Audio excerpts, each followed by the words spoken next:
عبد الجواد، فهد نصيبيح، خالد المعجب يصلح نفسه، ماجد بيجري بيصلح الماجد، بيجري ماجد وجول يا ماجد وبيعدي ماجد. ضربة جزاء، ضربة جزاء واضحة ومكشوفة. يا سلام يا سلام على التمرير وعلى المباغتة.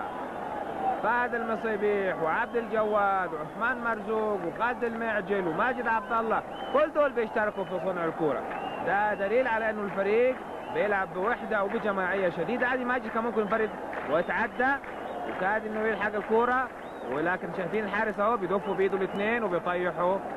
وضربة جزاء في دقيقة 7 من الشوط الثاني، والجماهير بدأت ترتاح وتطمن على مستوى فريقها الوطني الأول لكرة القدم.